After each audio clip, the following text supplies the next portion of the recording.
नमस्ते, डॉक्टर कृष्णमराजू नादीपति। ये नादीपति गौशाला है। नादीपति गांव, एलेश्वरम मंडल, काकीनाडा जिला, आंध्र प्रदेश। ये मी नेचर ब्रीड है। पिछले 18 सालों से हमने 5 फुट की गाय को 2 से 2.5 फुट से भी कम ऊंचाई वाली गाय में बदल दिया है और यही है मी नेचर ब्रीड। ये नाम मैंने ही रखा है, ये कहीं नहीं मिलेगी। कोई भी मी नेचर कहे तो विश्वास मत करना। वे सब पुंगनूर गायें हैं, पुंगनूर बछड़े, लेकिन बाद में वे 3 से 5 फुट तक बढ़ जाते हैं। ये मी नेचर हैं। इनकी ऊंचाई 2.5 फुट तक है, आप इन्हें देख सकते हैं। ये पूरा झुंड गर्भवती है। ये सभी गर्भवती प्रजनन बैल हैं। इनकी अधिकतम ऊंचाई 2.5 फुट है। इनके बच्चे भी होते हैं। इन्हें स्वाभाविक और प्राकृतिक रूप से क्रॉस होना चाहिए। गाय और बैल आपस में स्वाभाविक रूप से क्रॉस होते हैं। यहाँ देखिए, पुंगनूर थोड़ी आक्रामक होती है। उनमें टेस्टोस्टेरोन का स्तर बहुत ज्यादा होता है। एक पुंगनूर बैल को 4-5 लोग भी नहीं रोक सकते। वह जहाँ भी हो उसमें लड़ने का स्वभाव अधिक होता है, क्योंकि वह पहाड़ों में रहता है। पहाड़ों में लोमड़ी, कुत्ते, सुअर, बाघ, शेर से लड़ने की शक्ति भगवान ने दी है। इसलिए सभी गायों में उसमें टेस्टोस्टेरोन का स्तर बहुत ज्यादा होता है। वो आक्रामक होता है। एक बैल से दूसरे की नहीं बनती। यहाँ 10-12 बैल मिलेंगे, लेकिन कोई भी आपस में लड़ता नहीं है। और एक बात, ये इनब्रीड नहीं करते। जो जिसके लिए बनी है उसी के साथ क्रॉस करता है। अगर एक बैल ने उसे छू लिया तो वो दूसरे बैल को छूने नहीं देती। कुल मिलाकर इसका स्वभाव मिलनसार है। इसे अपार्टमेंट या घर के अंदर भी पाला जा सकता है। इसे देखें, यह तीसरी बार मां बनने वाली है। 2 लीटर दूध देती है, पर लोग इन्हें पुंगनूर समझते हैं। ये मी नेचर ब्रीड हैं। ये माता पिता, ये सभी गर्भवती गायें हैं। इनमें प्रजनन बैल भी हैं। यह इनकी अधिकतम ऊंचाई है। यह इससे ज्यादा नहीं बढ़ेंगी। यह भी दूसरी बार ब्याई है। यहाँ गाय बैल सब हैं। मैंने पहले यह नस्ल नरेंद्र मोदी जी को, योगी आदित्यनाथ जी को और कई अन्य प्रमुख व्यक्तियों को भी दी है। इससे भी छोटी एक और ब्रीड आई है। मैंने उसका नाम माइक्रो रखा है। उसकी अधिकतम ऊंचाई 2 फुट है।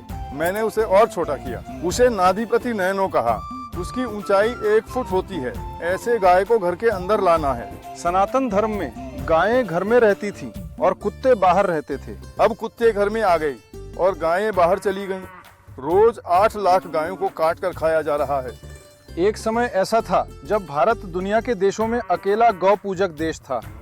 वही भारत अब सबसे ज्यादा बीफ की आपूर्ति करने वाला देश बन गया है। क्यों?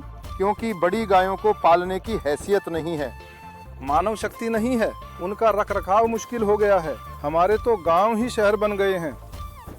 बड़े बड़े पेड़ अब छोटे हो गए हैं।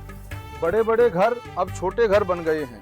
इस समय में गायों को पालने की हैसियत न होने के कारण किसान भी गाय को कसाई को बेच रहा है।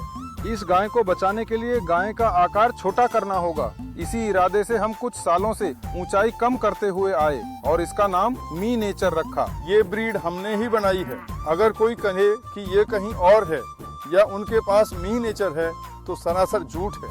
उस पर कोई यकीन ना करे।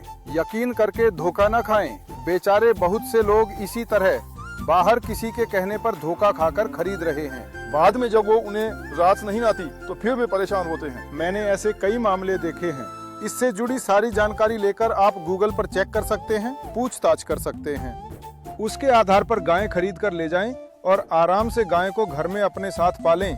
इसी इरादे से हमने ये गाय बनाई है। मैं समझता हूँ कि आप सभी का भी यही उद्देश्य और यही इरादा होगा। हमें गाय से आनंद लेना चाहिए, न कि तनाव। अब मान लीजिए, नासमझी में मी नेचर बताकर आपने कोई पुंगनूर गाय ली। बचपन में तो वो सुंदर होगी, पर बड़ी होने पर उसे पालना मुश्किल होगा। तब आप उसे किसे देंगे? देने वाला भी वापस नहीं लेगा। अगर उसे कोई स्वास्थ्य समस्या हो जाए तो कोई जवाब नहीं देगा और कोई उसका साथी भी नहीं देगा। पर हम सारी सेवाएं देते हैं। दिक्कत हो तो आप हमें वापस भेज सकते हैं। यहाँ हमारे पास लगभग अभी 10,600 गायें हैं। हमने 18 साल पहले शुरू किया था, अब 10,600 हो गई हैं। ये मी नेचर की पेरेंट ब्रीड हैं, सभी पेरेंट्स हैं। ये छोटे नहीं हैं, ना ही दूध पीने वाले। ये माता पिता हैं और इनके बच्चे यही हैं। कुछ बच्चे अंदर भी हैं।